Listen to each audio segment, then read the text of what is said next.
am 70 now. My hands shake a little when I hold a cup of tea. My hair is white and thin, but my memory is still sharp, too sharp sometimes. I remember every promise, every hug, every lie. They say time heals all wounds. That's only half true.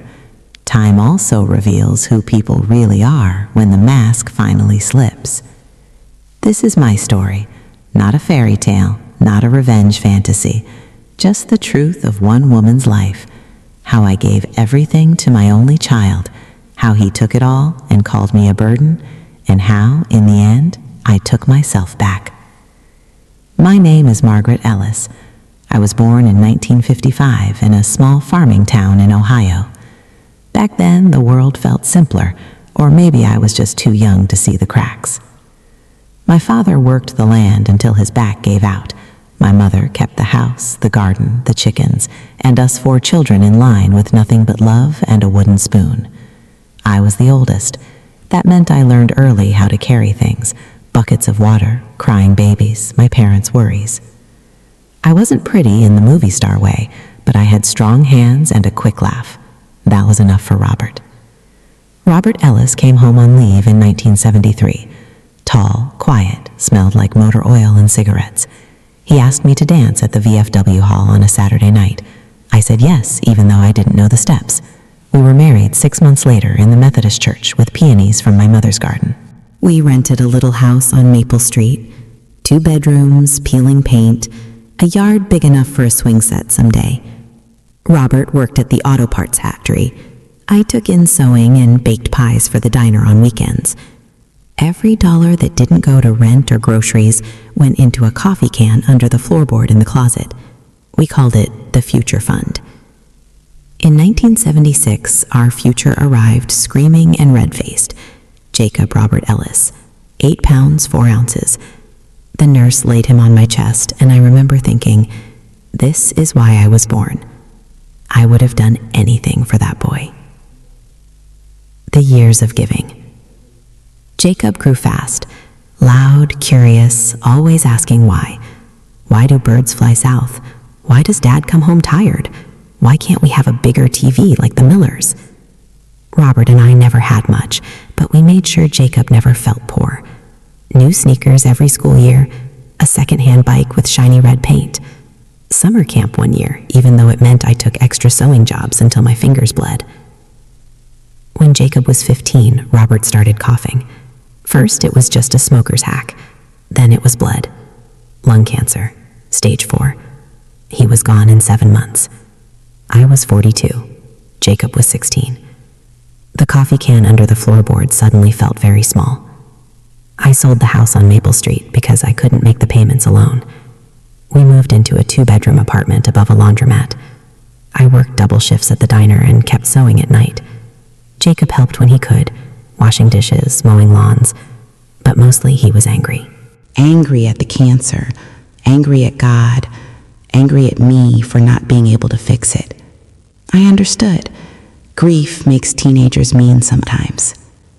He graduated high school, got a partial scholarship to a state college 2 hours away. I was so proud I cried in the bathroom so he wouldn't see. Every month I sent what I could, $20, $50 when I could manage it. I told him it was mad money.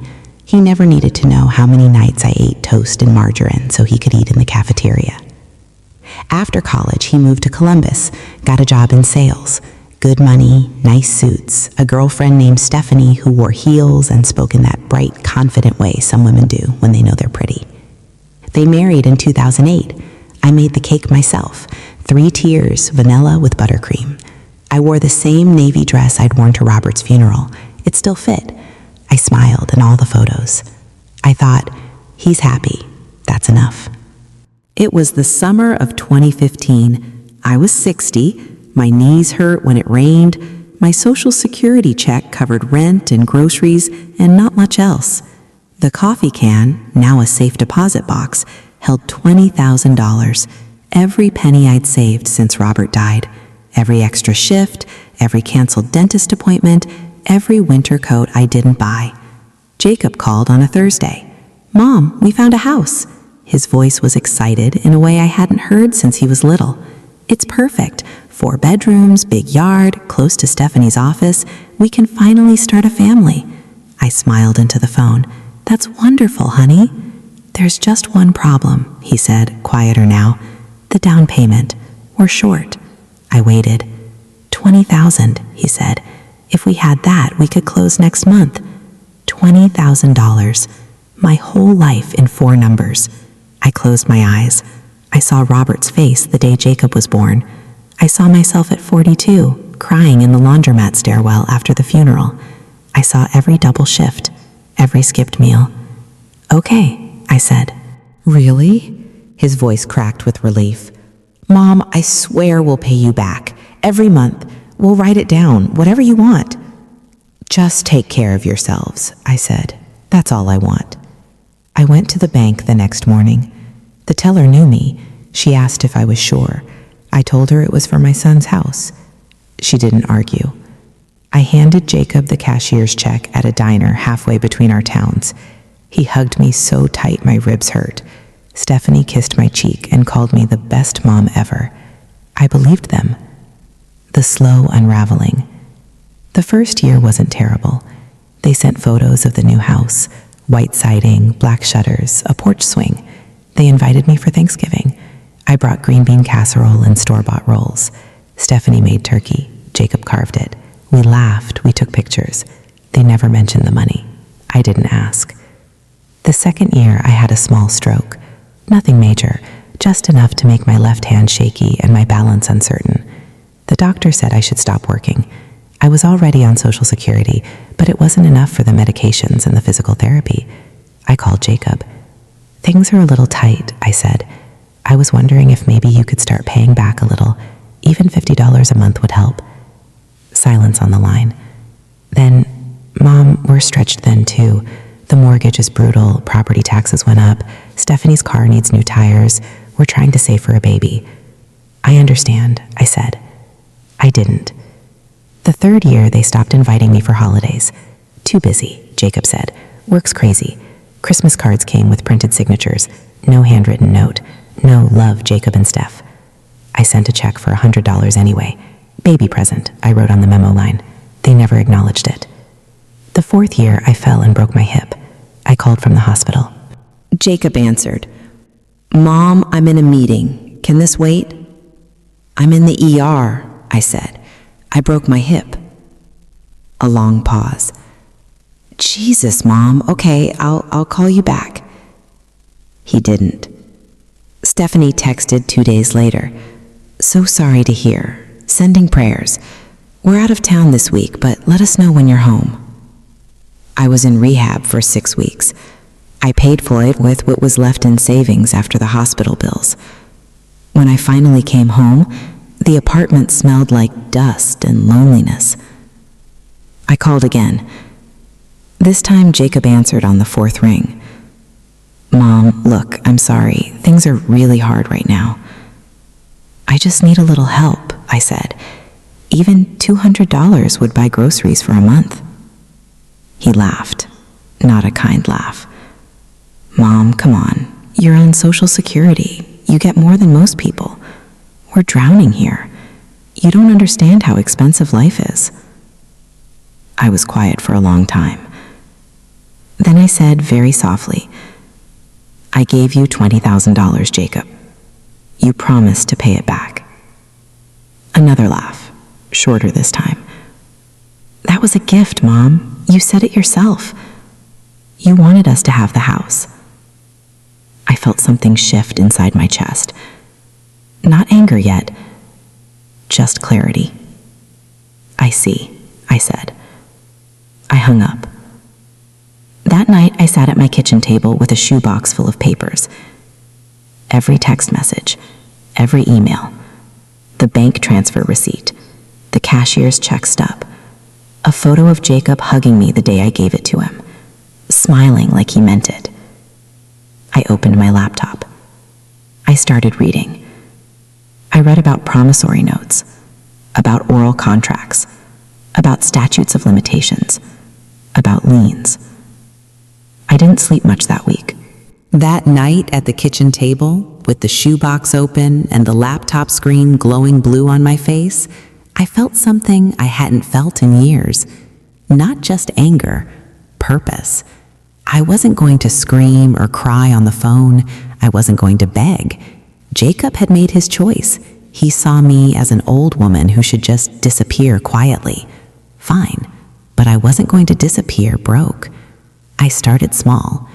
Every morning after breakfast, which was usually oatmeal and weak tea because coffee hurt my stomach now, I sat at the table and read. I read articles about family loans. I read about promissory notes. I read about what happens when someone promises to repay money but doesn't. I printed pages until the ink cartridge ran dry, and I had to walk 3 blocks to the library to use their printer. I learned 2 important things early. 1, verbal promises to repay money can be enforceable, if you have proof. 2, $20,000 is enough money that a court might take it seriously. I had proof. I had the text messages where Jacob first asked, "Mom, we really need the $20K for the down payment. We'll pay you back as soon as we can. Promise." I had my reply, "Okay, sweetheart, I trust you." I had the bank statement showing the withdrawal. I had the cashier's check receipt with his name on it. I had the photo Stephanie took of the 3 of us at the diner, Jacob holding the envelope like it was a trophy. Most important, I had a later text from Jacob himself, 2 months after I gave the money. "Hey Mom, thanks again for the loan. We'll start paying you back next year when things settle." He used the word loan. That one word was going to matter. But I also learned something frightening: time limits, statutes of limitations. In Ohio, you generally have 6 years to sue over a written or oral contract for money. I gave him the money in 2015. It was now late 2019 going into 2020. I was running out of time. I needed help. I didn't know any lawyers. The only one I'd ever spoken to was the man who handled Robert's will, and he'd retired years ago. I asked my neighbor Gloria, she's 72 and knows everybody, if she knew anyone honest. Gloria thought for a minute, then said, "There's Ellen Marquez. She does mostly real estate and some family stuff. She helped my niece when her ex wouldn't pay child support. She's not cheap, but she listens." I called Ellen the next week. I told her the short version on the phone. She didn't interrupt. When I finished, she said only, "Bring everything you have, every scrap of paper, every screenshot, every text. Can you come Tuesday at 10? I said yes. Tuesday morning, I wore my best blouse, the cream one with the little flowers, and I put all the papers in a canvas tote bag Robert used to carry his lunch in. My hands shook the whole bus ride downtown. Ellen's office was on the 4th floor of a plain brick building, no fancy receptionist, just a bell on the desk and a sign that said, "Please ring." She was maybe 55, short dark hair, reading glasses on a chain. She shook my hand firmly and led me to a small conference room. "Tell me again," she said, "from the beginning." I talked for almost an hour. She took notes in a yellow legal pad. When I got to the part about Jacob laughing on the phone, she stopped writing and looked at me over her glasses. "He laughed?" "Yes." She nodded once, slowly. Then she asked for the papers. I laid everything out like I was dealing cards. Texts, bank records, the photo, even the Christmas cards with no personal note. She read quietly for a long time. Finally, she said, "You don't have a signed promissory note, which would make this easy, but you do have contemporaneous evidence of an agreement to repay. The text where he calls it a loan is very strong. The photo of him accepting the check is helpful. The fact that you're in financial distress now and they refused assistance strengthens the moral argument, even if courts don't always care about morals." She paused. "If we sue for breach of contract and unjust enrichment, we have a decent shot. But lawsuits are expensive and slow. And it's your son." "I know," I said. She leaned forward. "There's another path, a lien." "A what?" "A judgment lien. If we get a court judgment saying he owes you the money, we can place a lien on the house they bought with your money. They can't sell or refinance without paying you, and if they keep ignoring it, eventually the court can force a sale to satisfy the debt." I felt my heart beat hard against my ribs. "How much would that cost?" I asked. She told me, retainer of $3,500 to start, filing fees, possible court costs, maybe another $2,000 to $4,000 if it went all the way to trial. I had about $4,800 left in the safe deposit box after medical bills. I swallowed. I don't have that much, I said. Ellen looked at me for a long moment. Then she said, I'll take it on partial contingency. You pay $1,500 up front. If we win, I take 25% of whatever we recover above the principal. If we lose, you owe nothing more. I stared at her. Why would you do that? Because I've seen this story before, she said, and I'm tired of watching parents get thrown away. I reached across the table and shook her hand. My eyes were stinging. Okay, I said. We started the next week, gathering the rest. Ellen gave me homework. She wanted more proof, anything that showed Jacob and Stephanie understood it was not a gift. I spent weeks going through old emails, old voicemails I'd saved on an ancient iPhone. Even Facebook posts. In 2016, Jacob had posted a photo of the finished kitchen with the caption, "Couldn't have done it without Mom's help. Grateful." I screenshotted it. Stephanie had commented, "Thank you, Margaret. You're a blessing." I saved that too. I also documented my own hardship. Hospital bills, rehab invoices, pharmacy receipts, my Social Security statement showing $1,287 a month, my rent receipt, $675, my grocery budget, usually under $200 a month. Ellen wanted the court to see I wasn't rich. I wasn't asking for luxury. I was asking for my own survival money back. In early 2020, we filed the complaint. Breach of contract, unjust enrichment, demand for repayment of $20,000 plus interest at the legal rate, about 3% per year in Ohio at that time. We asked for $26,400 total, principal plus 4.5 years of interest. Ellen sent the papers to Jacob by certified mail. I didn't tell anyone, not Gloria, not my sister in Florida, not even my old friend from the diner. I didn't want anyone talking me out of it. 3 weeks later, Jacob called. I almost didn't answer, but I did. "Mom?" His voice was tight. "What the hell is this?" "What is what?" I said calmly. "This lawsuit. You're suing me? Your own son?" "You took $20,000 of my money," I said. "You promised to pay it back. You didn't. I needed help. You laughed at me." Silence. Then, "This is insane. You're going to ruin us over this? We have a family now. We have a kid. You're going to take our house?" "I'm not taking anything," I said. "I'm asking for what's mine." He started yelling. Words like ungrateful and selfish and "you're destroying your own grandchild's future." I listened until he ran out of breath. Then I said, "You should talk to a lawyer, Jacob." I hung up. He didn't call again. Stephanie texted once. "Please don't do this. We're begging you." I didn't answer. The case moved slowly. Discovery took months. They sent interrogatories. I answered every one truthfully. They asked for my bank statements going back 10 years. I gave them. Ellen deposed Jacob. I didn't have to be there, but she told me afterward he was angry, defensive, and kept saying it was a gift from a loving mother.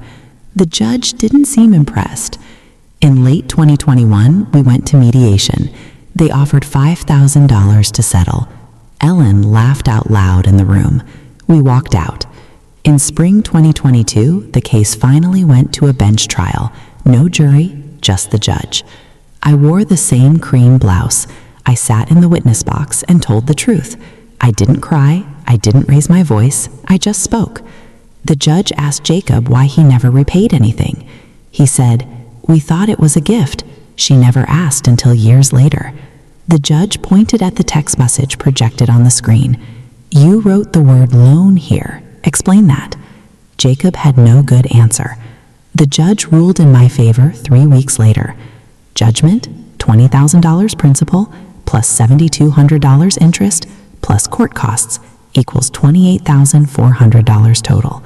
And then the lien. Ellen filed it the same day the judgment was entered. A lien on the real property at 1427 Willow Creek Drive, Columbus, Ohio. They couldn't sell, couldn't refinance, couldn't do anything without paying me. I didn't feel joy yet. I just felt steady. The day the house became someone else's. The liens sat on their title for almost 18 months. They tried everything. First, they asked for a payment plan, $500 a month for years. Ellen said no, not after 4 years of nothing. Then they tried to refinance. The bank saw the lien and laughed them out of the office. They filed a motion to vacate the judgment, claiming I'd coerced them. The judge read Jacob's own text messages aloud in open court and denied it in less than 10 minutes. Finally, in October 2023, the court issued the order. The property would be sold at public auction to satisfy the judgment, unless the debt was paid in full within 60 days. 60 days came and went. They didn't pay, so the sheriff scheduled the sale. I didn't want to be cruel. I never wanted any of this. But I also never wanted to spend my last years eating cat food because my son thought I was disposable. Ellen asked if I wanted to attend the auction. I said no. I didn't need to watch strangers bid on the house I'd paid for. I just needed it to end. But the day before the scheduled sale, Jacob called. Not texted, called. I answered. "Mom," he said. His voice was small, broken. "Please, just come to the house tomorrow. We need to talk, face to face. Please." I was quiet for so long, he said my name again, almost whispering. "Margaret, please." I hadn't heard him call me Margaret since he was 12 years old. I said, "I'll be there at 10. I hung up. I didn't sleep. The next morning I put on the navy dress, the same one from Robert's funeral and Jacob's wedding. It hung looser now. I pinned my white hair back. I took the bus, then walked the last half mile because my knees were stiff. The house looked smaller than I remembered. The black shutters needed paint. The porch swing was gone. Toys were scattered across the lawn. A tricycle, a plastic slide, a stuffed bear with one eye missing. Their daughter, Lily, was 3 now. I'd only seen her in photos Jacob sent when he wanted something. I knocked. Stephanie opened the door. Her eyes were red, mascara streaked. She didn't speak, she just stepped aside. Jacob was in the living room. He looked older than 38, gray at the temples, shoulders hunched. He was wearing the same gray sweater he'd worn the day I gave him the check 8 years earlier. Lily was sitting on the rug, coloring. She looked up at me with big, curious eyes, the same hazel as Jacob's when he was little. "Hi, Grandma," she said softly. My throat closed. I looked away. Jacob stood up. "Mom," he said, "sit down, please." I stayed standing. Stephanie hovered near the kitchen doorway, arms wrapped around herself like she was cold. Jacob took a breath. "We're packing," he said. "The movers come tomorrow. We found a rental. It's smaller, but we'll manage." I didn't say anything. He kept going, words rushing now. "We're sorry. I'm sorry. I was stupid. I was selfish. I thought, God, I don't know what I thought, that you'd always be okay, that you didn't need it, that we deserved the house more." He laughed once, a wet, miserable sound. "I kept telling myself it was a gift, that you wanted us to have it, that if I said it enough times it would be true." He wiped his eyes with the heel of his hand. But it wasn't. I knew it wasn't. I just didn't want to face it. Stephanie spoke then, voice cracking. "We should have paid you back. Even $50 a month. Anything. We were scared. We were proud. We were idiots." I looked at her. "You laughed at me," I said quietly. "When I was in the hospital, when I asked for $200 for groceries, you laughed." Stephanie flinched like I'd slapped her. "I know," she whispered. "I hate myself for it." Jacob stepped closer. "Mom, we'll pay you. Every cent. We'll sign something. We'll set up automatic payments. Just please don't take the house. Not for Lily. She didn't do anything." I looked down at the little girl. She was watching us, crayon frozen in her hand. I felt my chest cave in. I had spent my whole life protecting him, protecting them, and now they were using his daughter as a shield. I closed my eyes. When I opened them again, I looked straight at Jacob. "Do you remember the day Robert died?" I asked. He blinked. "You were 16. You came home from school and found me sitting on the kitchen floor crying. You didn't say anything. You just sat down next to me and put your arm around me. We stayed like that until it got dark." Jacob's face crumpled.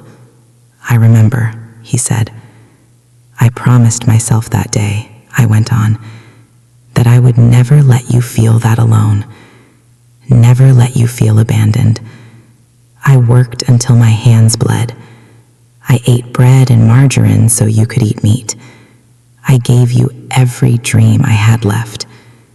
My voice shook, but I kept going. And when I gave you that $20,000, I wasn't just giving you money. I was giving you the last piece of security I had, the last piece of Robert and me. I gave it because I believed you would never let me fall. I looked at him, but you did. Tears were running down his face now. He didn't wipe them. I know, he said. I know. Stephanie was crying too. I turned to her. You called me a burden, I said. You said I was dragging them down. You said it loud enough that I heard it through the phone. You didn't think I was still on the line. She covered her mouth. I was wrong, she sobbed. I was so wrong. I looked around the living room. The couch I'd never sat on. The TV I'd never watched. The family photos on the mantle. None of them included me after 2017. I took one slow breath. Then I said the words I'd practiced in the mirror for months. I'm not doing this to hurt you. I'm doing this because I deserve to live the rest of my life without wondering if I'll have enough for heat in January. I deserve to buy a decent coat. I deserve to take a trip somewhere warm before my knees give out completely. I looked at Jacob. I loved you more than anything in this world. I still do. But love doesn't mean letting someone steal from you and call it family. Jacob sank onto the couch like his legs had given out. Mom, please. No, I said. No more please, no more promises. The court has spoken. The lien is real. The sale is happening. I reached into my purse. I pulled out a single sheet of paper, the satisfaction of judgment form Ellen had prepared. It was blank. If they paid in full today, I could sign it and the lien would be released. I held it out. If you have the money, right now, I will sign this. We can end it today. No auction, no movers. You keep the house. Jacob stared at the paper. Stephanie whispered, We don't have it. I nodded once. Then it's done. Lily walked over and tugged at my dress. Grandma, are you mad at Daddy? I crouched down, slowly because my hips still ached. No, sweetheart, I said. I'm not mad. I'm just very tired. I touched her cheek. You be good, okay? She nodded. I stood up. Jacob was sobbing now, quiet, ugly sobs. I ruined everything, he said. I ruined us. I looked at him for a long time. You didn't ruin me, I said. You just lost me. I turned toward the door. Stephanie stepped in front of me. Please don't leave like this, she begged. Please don't let this be the last time we see you. I looked into her eyes. You made that choice years ago, I said. I walked past her. I opened the door. I stepped onto the porch. Behind me, I heard Jacob say my name one last time. Raw, desperate. Mom! I didn't turn around. I walked down the steps, past the tricycle and the plastic slide and the one-eyed bear. I walked to the end of the driveway. I kept walking. I didn't cry until I turned the corner and the house disappeared behind the trees. Then I cried like I hadn't cried since Robert died. Not just for Jacob, for the boy he used to be. For the mother I used to be. For all the years I carried everyone else and forgot I needed carrying too. After. The house sold at auction 3 weeks later. After fees and costs, I received $29,800, more than I was owed. Ellen took her percentage. I thanked her and hugged her so hard she laughed. I paid off the last of my medical bills. I bought a new winter coat, wool, soft, deep green. I bought a plane ticket. In March 2024, I flew to Savannah, Georgia. I stayed in a little inn near the water. I walked on the beach every morning. I ate shrimp and grits. I watched the sun rise over the Atlantic. No one needed anything from me. No one laughed at me. No one called me a burden. I sent Lily a birthday card with $50 inside. No return address. I didn't know if Jacob would let her keep it. I didn't hear from him again. Sometimes I wonder if he thinks about me. Sometimes I wonder if he's sorry. Mostly I don't. I'm 70 now. My hands shake when I hold a cup, but my heart is lighter than it's been in decades. I'm going to Maine next month. I want to see the leaves turn. After that, maybe Italy. I have time. I have money. I have myself. And that, finally, is enough. After I walked away from the house on Willow Creek Drive, I didn't go straight home. I sat on a bench at the little park 2 streets over, the one with the cracked fountain and the maple trees. October leaves were falling, red, gold, burnt orange. I watched them drift and settle. A little girl chased one, laughing. Her mother called her back. I felt something loosen inside my chest, something that had been knotted for years.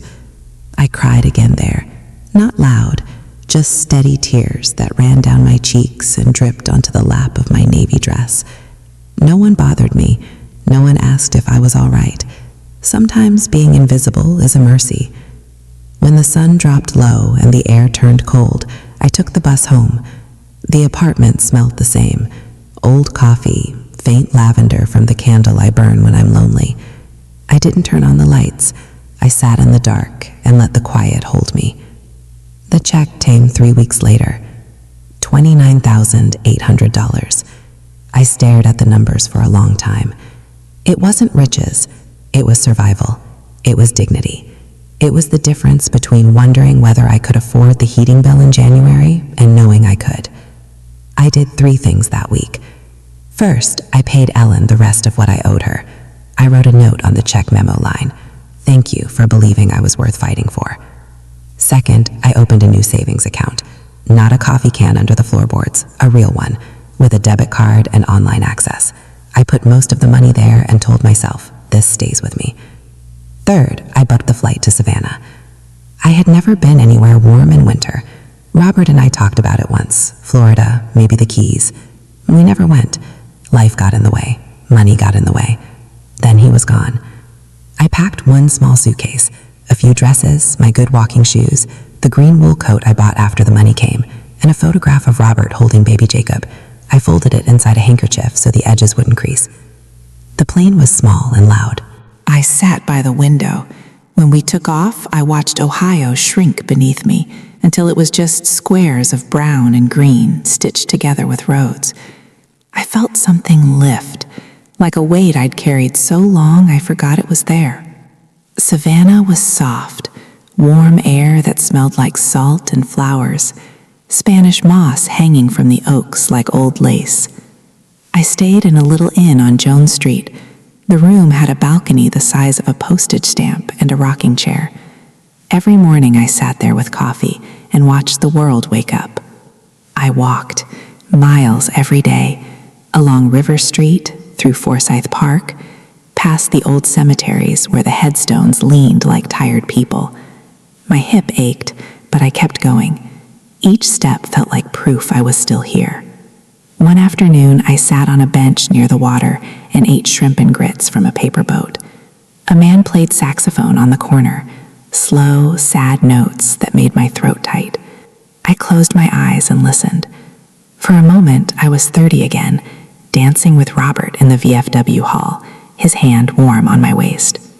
I didn't feel guilty for thinking of him. I let the memory sit beside me like an old friend. I sent Lily a card for her 4th birthday, a picture of a bunny in a flower garden. Inside I wrote, "Happy birthday, sweet girl. I hope you have a day full of cake and giggles. Love, Grandma." I tucked a $50 bill between the pages. I didn't write a return address. I didn't know whether Jacob would let her open it or tear it up. I didn't let myself think about it too long. I dropped it in the mailbox and walked away. I stayed in Savannah 6 weeks. When I came home, the apartment didn't feel so empty anymore. I bought a small potted lemon tree for the windowsill. I named it Robert because he always said he wanted a lemon tree someday. I talked to it when I watered it. Silly maybe, but it made me smile. That spring I went to Maine. I rented a little cabin near Acadia. October again, peak leaf season. The hills were on fire with color. I drove the Park Loop Road with the windows down, breathing in pine and salt. I hiked the easy trails, leaning on a walking stick I'd bought in Savannah. One day I sat on a rock overlooking the ocean and ate an apple and cried again. Not from sadness, but from something bigger. Gratitude, maybe, or relief. I started writing letters I never sent. I wrote one to Jacob every few months. Not angry ones, just honest. Dear Jacob, I saw a mother and son today at the grocery store. He was pushing the cart. She was picking out apples. They were laughing about something small. I stood there longer than I should have. I miss laughing with you. I miss the boy who used to bring me dandelions and call them flowers. I don't know if you remember that boy. I do. I never mailed them. I folded each one, tied them with a piece of blue ribbon, and put them in the bottom drawer. Maybe one day Lily will find them. Maybe she'll want to know who her grandmother was. I turned 71 in Maine. I treated myself to lobster at a little shack on the water. I wore the green coat even though it wasn't cold yet. I tipped the waitress $20 and told her it was my birthday. She brought me a slice of blueberry pie with a candle in it. I made a wish. I didn't wish for Jacob to call. I wished for more mornings like this one. After Maine came Italy. I saved for 2 years, not rushing, just steady. I flew into Rome in late April. I stayed in small towns, Orvieto, Siena, a village near Lake Como. I ate pasta with strangers. I learned to say grazie mille and buongiorno with a decent accent. I stood in front of fountains older than my country and felt very small and very alive. One day in Florence, I bought a silk scarf, deep red with gold threads. I tied it around my neck and walked across the Ponte Vecchio, feeling like someone who belonged somewhere. I took a photograph of myself in front of the Duomo. My hair is completely white now. My smile is softer. I sent the photo to Gloria with a note, "Still here, still walking." She wrote back, "You look like a woman who finally got her turn." I kept traveling. Nova Scotia, Charleston, a week in Quebec City where I spoke terrible French and ate poutine, a river cruise in Portugal. Every trip was small. Every trip was mine. I never became rich. I never bought a big house or a fancy car, but I bought time. I bought mornings without worry. I bought the right to say no. Sometimes people ask me if I regret it. The lawsuit, the lien, the day I walked away from my son's house. I tell them the truth. I regret that it came to that. I regret that the boy I raised could look at me and see a burden instead of a mother. I regret that Lily may grow up thinking her grandmother didn't love her enough to stay. But I don't regret taking my life back. I carried Jacob for 9 months. I carried him through fevers and broken bones and teenage silences. I carried him through grief when his father died. I carried him when he was too proud to ask for help and too selfish to give it. I don't have to carry him anymore. I only carry myself now, and I'm surprisingly light. Last week, I turned 73. I'm planning a trip to Scotland next spring. I want to see the castles and the heather and the sea that looks like steel. I want to stand on a cliff and let the wind take my breath away. I still have the letters in the drawer. I still have the photograph of Robert and baby Jacob. I still talk to the lemon tree. Sometimes I dream about Jacob. In the dreams, he's small again, 5 or 6, running toward me with his arms open. I always wake up before he reaches me. I don't mind.